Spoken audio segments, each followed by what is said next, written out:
Assalamualaikum warahmatullahi wabarakatuh. Saya di sini akan menjelaskan tentang Serikat Pekerja. Undang-Undang Nomor 21 Tahun 2000 tentang Serikat Pekerja dimaksudkan untuk mengatur pelaksanaan dan perlindungan hak berserikat tersebut, supaya pada waktu yang sama dapat diciptakan hubungan industrial yang aman dan harmonis, dinamis dan berkelanjutan, serta seimbang dan berkeadilan. Peraturan perundang-undangan terkait 1. Undang-Undang Dasar 1945 Pasal 28 menyatakan bahwa kemerdekaan berserikat dan berkumpul, mengeluarkan pikiran dengan lisan dan tulisan, ditetapkan dengan undang-undang.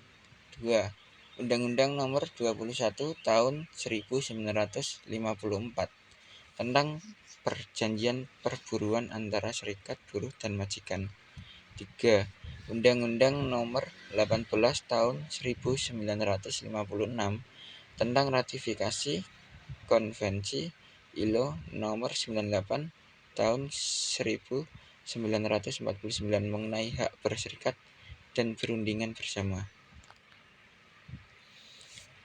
1. Undang-Undang Nomor 14 Tahun 1969 tentang ketentuan pokok mengenai ketenagakerjaan. 2. Undang-Undang Nomor 8 Tahun 1985 tentang organisasi kemasyarakatan.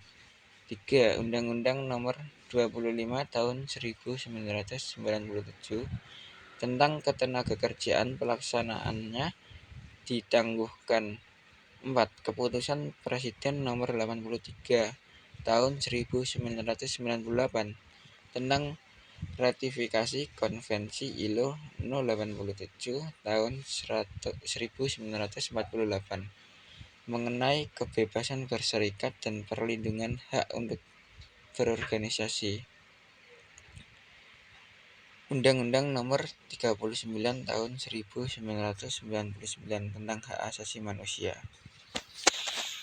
Pengertian serikat pekerja di perusahaan adalah organisasi yang dibentuk oleh pekerja di satu perusahaan atau beberapa perusahaan.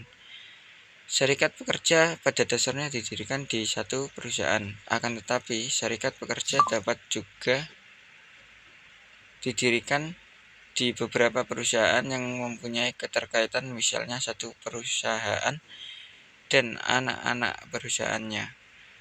Serikat pekerja di luar perusahaan didirikan oleh para pekerja yang bekerja tidak di perusahaan atau tidak mempunyai hubungan kerja dengan pengusaha, misalnya pekerja mandiri atau pekerja di sektor informal. Federasi dan konfederasi. Federasi serikat pekerja adalah gabungan dari beberapa serikat pekerja. Konfederasi serikat pekerja adalah gabungan dari beberapa federasi serikat pekerja. Perusahaan dan pengusaha. Perusahaan adalah setiap bentuk usaha milik swasta, perorangan, atau persekutuan, atau juga badan hukum atau milik negara yang mempekerjakan pekerja dengan memberi upah atau imbalan dalam bentuk lain.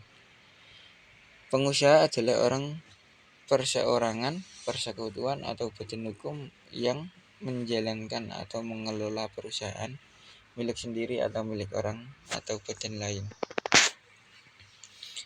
Tujuan berunding dengan pengusaha untuk menyusun perjanjian kerja bersama, menyelesaikan perselisihan industrial, mewakili pekerja dalam lembaga kerja sama bidang ketenagakerjaan sesuai dengan tingkatnya, misalnya lembaga biparit di tingkat perusahaan, lembaga triparit di tingkat daerah dan pusat, panitia penyelesaian perselisihan hubungan industrial di daerah dan di pusat.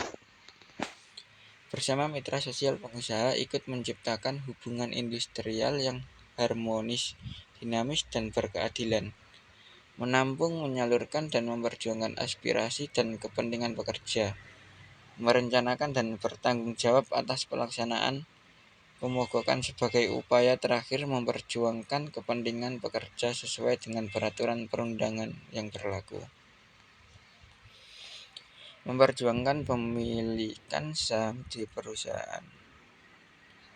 Hubungan industrial, suatu sistem hubungan antar para pelaku ekonomi dalam proses produksi barang dan atau jasa, terdiri dari unsur pemerintah, pengusaha, dan pekerja berdasarkan Pancasila dan Undang-Undang Dasar RI 1945. Masing-masing unsur mempunyai fungsi. Pemerintah menetapkan kebijakan, memberi pelayanan, melaksanakan pengawasan, melakukan penindakan atas pelanggaran. Lanjutan, pengusaha menciptakan kemitraan, mengembangkan usaha, memperluas lapangan kerja, memberi kesejahteraan pekerja secara terbuka, demokratis, dan berkeadilan. Pekerja menjalankan tugas sesuai kewajibannya, menjaga ketertiban demi kelangsungan produksi, menyalurkan aspirasi pekerja secara demokratis, mengembangkan keterampilan dan keahlian, memajukan perusahaan, memperjuangkan kesejahteraan pekerja dan keluarganya. Sarana hubungan industrial, serikat pekerja, pengusaha atau organisasi pengusaha, lembaga kerjasama biparit, lembaga kerjasama tripartit, peraturan perusahaan, perjanjian kerja bersama, peraturan perundang-undangan, lembaga penyelesaian perselisihan hubungan industrial. Terdapat perbedaan antara keputusan biparit dan atau tripartit dengan PKB atau persetujuan bersama PB. LKS tripartit dan bipartit sifatnya rekomendasi, baru mengikat kalau diadopsi oleh pemerintah atau pengusaha. PKB dan PB yang disepakati mengikat semua pihak. PKB dan PB nilainya sama dengan undang-undang bagi yang bersepakat sepanjangnya tidak bertentuan atau lebih rendah dari undang-undang. Kondisi sarana hubungan industrial, serikat pekerja 5, konfederasi, KSPSI, KSPI, KSBSI, KSI, dan KSN. 91, federasi. Serikat pekerja di tingkat perusahaan, BUMN 170 dari 137 perusahaan.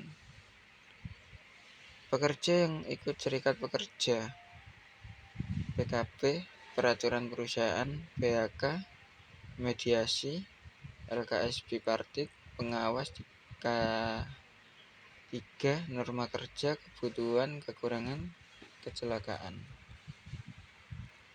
Karakter dan sifat serikat pekerja yang nampak: militan, soft power, terserah, manajemen, lembaga lemah, sumber daya pimpinan serikat pekerja lemah, dana lemah, solidaritas lemah, pekerja anggota terserah pimpinan serikat pekerja mudah terpengaruh, komunikasi antar anggota dan pengurus dari tingkat unit kerja sampai ke pusat sangat lemah, reaktif dan emosional, persaingan antar serikat pekerja sangat menonjol. Beberapa hambatan pelaksanaan hubungan industrial. 1. Sikap para pihak yang mencari jalan pintas. 2. Pengusaha yang masih menolak peran dan ketertiban pekerja. 3. Peraturan yang tidak berpihak pada yang lemah, tidak jelas, dan tumpang tindih. 4. Lambat menghadapi perkembangan ilmu dan teknologi baru yang dapat melahirkan hedonisme. 5. Berdialog sesuai sosial kalau ada masalah saja sehingga sifatnya ada buat. Kebutuhan minimal pekerja. Untuk terpenuhinya kebutuhan pada layaknya bermanfaat perlu diperjuangkan tercapainya prinsip, yakni kepastian kerja, kepastian penghasilan, dan kepastian perlindungan sosial, sakit, hari tua, dan sebagainya.